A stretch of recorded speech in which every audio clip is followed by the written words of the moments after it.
What really happens to your body when you stop drinking coffee?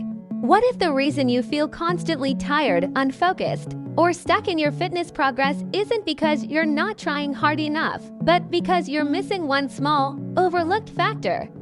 In the next few minutes, we're going to unpack a concept that most people misunderstand, oversimplify, or completely ignore, yet it has the power to transform your energy, your metabolism, and even your long-term health. If you've ever wondered why some strategies work amazingly for others, but not for you, this is where things start to make sense. Stay with me, because what you're about to learn could completely change the way you approach your body and your daily habits. For millions of people around the world, coffee is not just a beverage. It is a ritual, a comfort, a productivity tool, and sometimes even a personality trait. The morning doesn't begin until the first sip hits the system. The smell alone can trigger alertness. But have you ever wondered what would happen if you suddenly stopped drinking coffee altogether? Not reduced it, not switched to decaf, completely stopped. Coffee's primary active compound, caffeine, is a powerful stimulant that directly interacts with your brain chemistry, nervous system, cardiovascular system, and even your sleep cycles. When consumed daily, your body adapts to it. It builds tolerance. It recalibrates its internal chemistry around that daily stimulation. So when you remove coffee, you are not just removing a drink. You are temporarily disrupting a system your body has adjusted to. In this video, we're breaking down what truly happens inside your body when you stop drinking coffee from the first 24 hours, through the uncomfortable withdrawal phase, and into the longer-term adjustments that follow. Some effects might surprise you. Some might make you rethink your relationship with caffeine entirely. To understand what happens when you quit coffee, you first need to understand how caffeine works while you're consuming it. Caffeine primarily affects the brain by blocking adenosine receptors.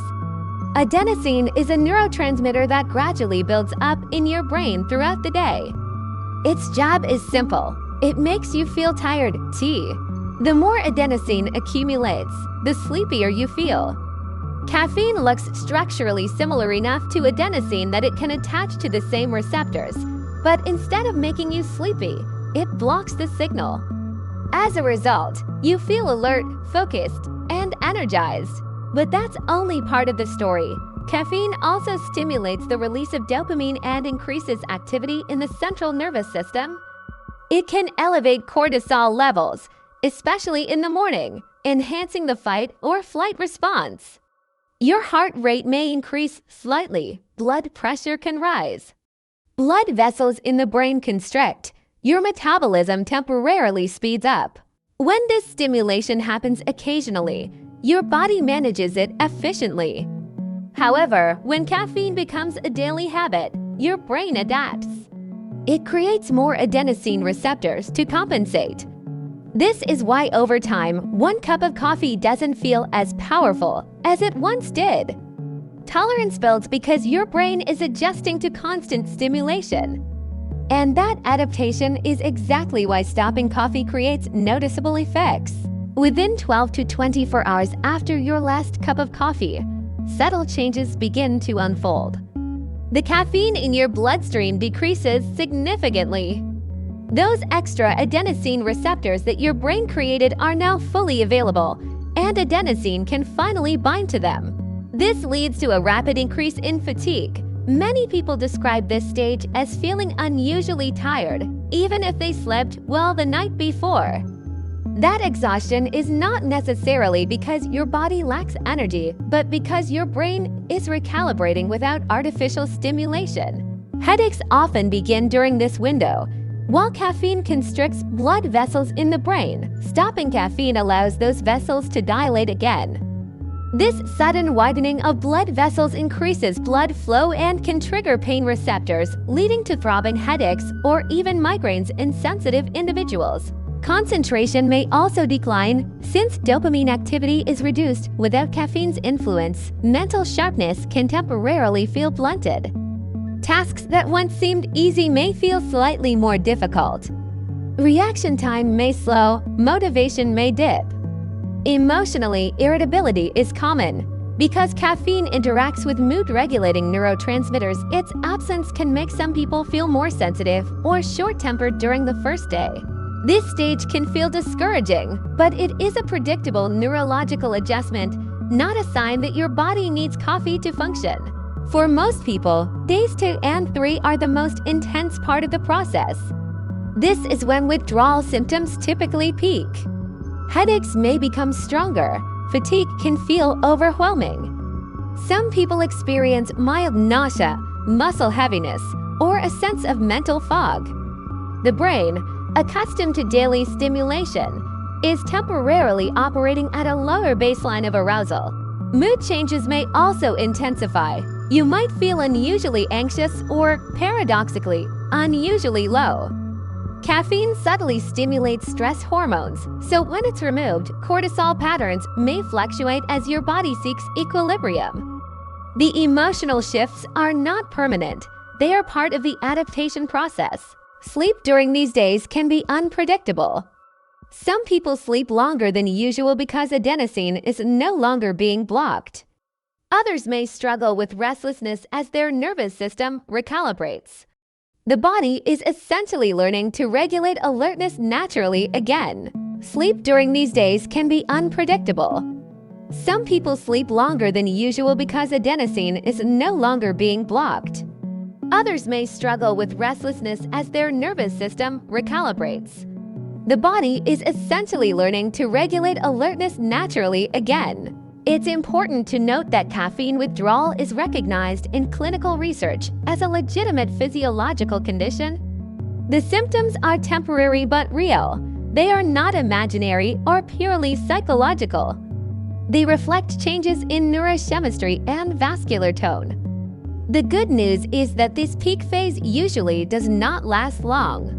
By the 4th day, the most intense symptoms often begin to ease. Headaches become less frequent. Energy levels, while still lower than usual, start to stabilize.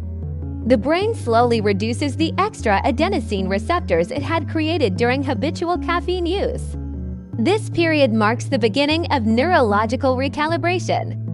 Your body starts learning how to produce energy, alertness, and focus without relying on an external stimulant.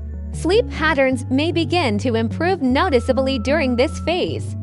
Without caffeine lingering in your system, especially if you previously consumed it in the afternoon, your body can move more naturally through its sleep cycles. Deep sleep stages may become more restorative. You may fall asleep faster at night and wake up feeling slightly more refreshed. Emotionally, many people report feeling calmer toward the end of the first week. The constant subtle stimulation of the nervous system is gone. Heart rate variability may improve. Stress reactivity can decrease slightly. However, mental sharpness may not yet feel fully restored. It takes time for dopamine pathways and alertness circuits to normalize. The first week is about stabilization, not peak performance. By the 2nd week without coffee, something interesting begins to happen. Many people start noticing that their baseline energy levels feel more consistent. Instead of sharp spikes of alertness followed by crash, energy becomes more even throughout the day. This doesn't necessarily mean you feel more energetic than when drinking coffee, at least not yet, but the roller coaster pattern often smooths out.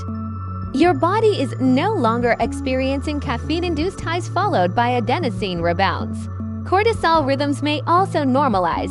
Instead of being artificially elevated by morning caffeine consumption, cortisol follows its natural circadian pattern, peaking shortly after waking and gradually declining throughout the day. For some individuals, anxiety levels decrease during this stage. Caffeine can amplify the body's stress response, even subtly. Removing it can create a more stable internal environment, especially in people sensitive to stimulants. Digestive changes may also occur. Coffee stimulates bowel movements and increases stomach acid production. Without it, digestion may feel different for a while, but many people find that stomach discomfort or acid sensitivity improves over time. Week 2 is often when people begin to realize they can function and function well without coffee. By weeks 3 and 4, your brain chemistry has largely recalibrated. Adenosine receptor levels stabilize, dopamine signaling adjusts to a caffeine-free baseline. Energy production feels more intrinsic rather than stimulated. So what really happens when you stop drinking coffee? In the short term, you experience withdrawal, headaches, fatigue, irritability, mental fog. Your brain and blood vessels are recalibrating. In the medium term, your nervous system stabilizes. Sleep improves, energy evens out, anxiety may decrease for some individuals. In the long term, your body functions on a natural baseline without daily stimulation. Focus becomes steadier rather than spiked. Emotional regulation may feel smoother. Stress responses may feel less amplified, but the final answer is deeply personal. For some, coffee enhances quality of life without negative consequences. For others, stepping away from caffeine reveals a calmer, more balanced internal state. The key is awareness. Understanding how caffeine interacts with your biology allows you to make an informed choice rather than an automatic one. If you've never experienced life without coffee for at least a few weeks, you may not fully know how your body responds without it. And sometimes, the only way to understand your baseline is to remove the stimulant and observe what changes. Your body is adaptable. It recalibrates. It learns.